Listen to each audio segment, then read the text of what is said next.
In breaking news this morning, legendary singer Tony Bennett has died at the age of 96. The man behind so many timeless classics passed away at his home in New York. US correspondent Jonathan Kersley takes a look back at his stellar career, which spanned more than 8 decades. I have someone who needs me.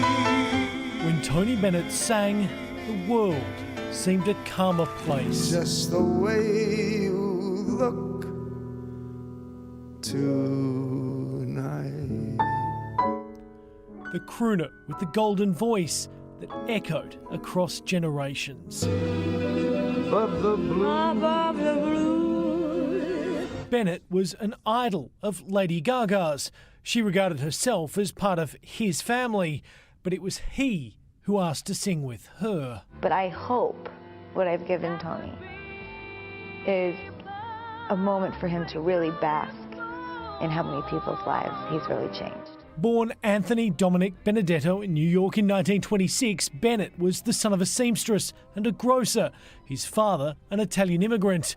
He grew up with a love for music but was drafted into the army in 1944, finding his voice when peace found its way. I left my heart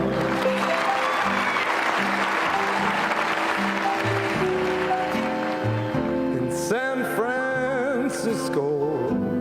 He used a stage name, Joe Barry, but comedian Bob Hope heard him in a nightclub and invited him to sing, giving him the name that would be etched in music history. Pagliacci of the Golden Gate, Mr. Tony Bennett. What makes Italian men so intense? Italian woman. Yeah, and I thought it was the pepperoni. In the croon era of the 40s and 50s, Frank Sinatra was centre stage, and old Blue Eyes had words of wisdom. He gave me some great advice that I've stuck to and insisted on, and it's really helped me survive, because he said, just stay with great songs. Many years later, just as recent as last year, I said, why do you think we've been around so long? He said, because we stayed with great songs. In 1962, Tony Bennett's career took off with this. I left my heart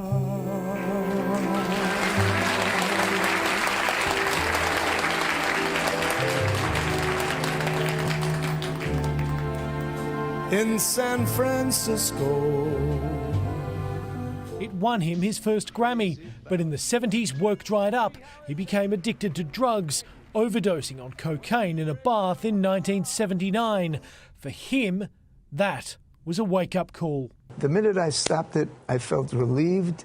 I felt normal. The comeback was on. He roared in the 80s and soared in the 90s. There would be 19 more Grammys. His duets opened his voice to a younger audience who embraced it. But in 2016, Bennett was diagnosed with Alzheimer's. His public star may have dimmed in his final years, but Tony Bennett's gift to the world sparkles. 9 US correspondent Alison Petrowski joins us from his star on the Hollywood Walk of Fame. Ali, good morning. Hollywood there is saying goodbye to a legend. Yeah, that's right. Good morning to you, Sophie. As you can see, there is a floral tribute behind me that has just been placed on the Hollywood Walk of Fame on his star, and we expect that those tributes will flow in this afternoon and the flowers behind me will begin to grow. But tributes coming in not just from Hollywood, but from some of the greats in the entertainment industry right around the world, including some of Tony's collaborators like Elton John and Billy Joel. Elton John calling Tony Bennett today irreplaceable. He says, without doubt, the classiest singer, man and performer you will ever see. Billy Joel says Tony Bennett was one of the most important interpreters of America's popular song. He championed songwriters who might otherwise have remained unknown to many millions of music fans.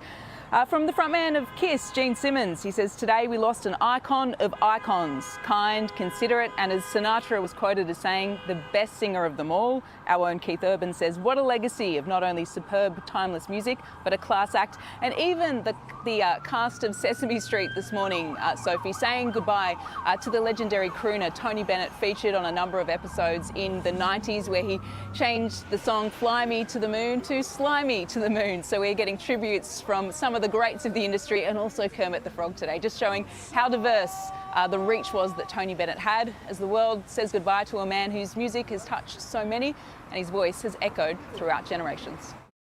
Tony Bennett, one of the most incredible singers the world has ever seen, has died overnight at the age of 96. For more, let's bring in our entertainment reporter, Sam Rubin, who's in Hollywood for us this morning.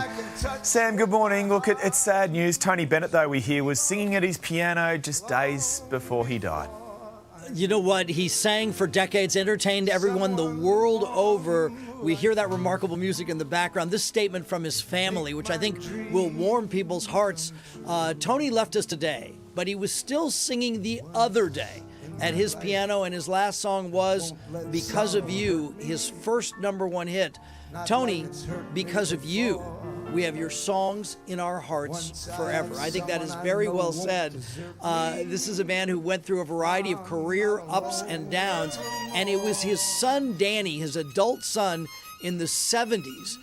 When his father came to him, Tony had a myriad of problems and said, "Son, what do I do?"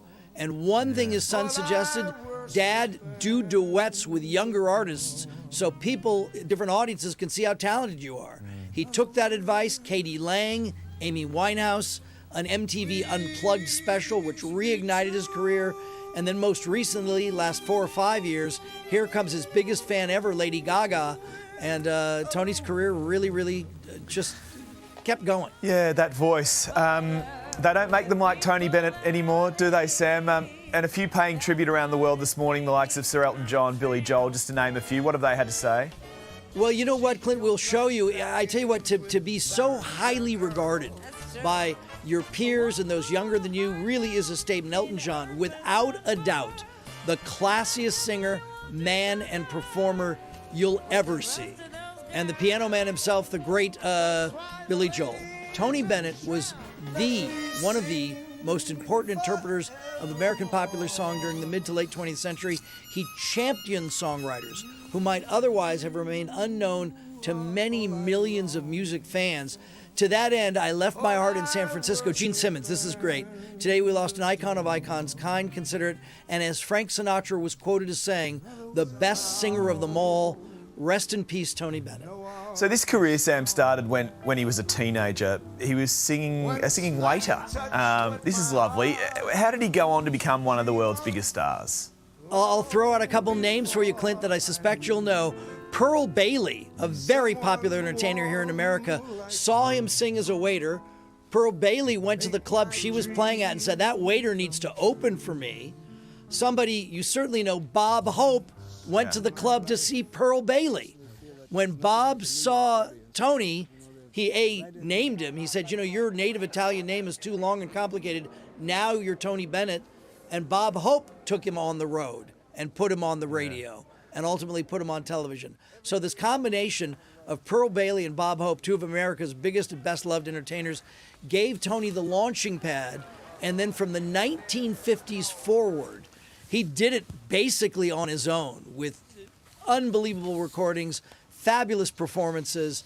And one thing and one reason so many people are talking about him, Clint, all around the world, what a genuinely nice man.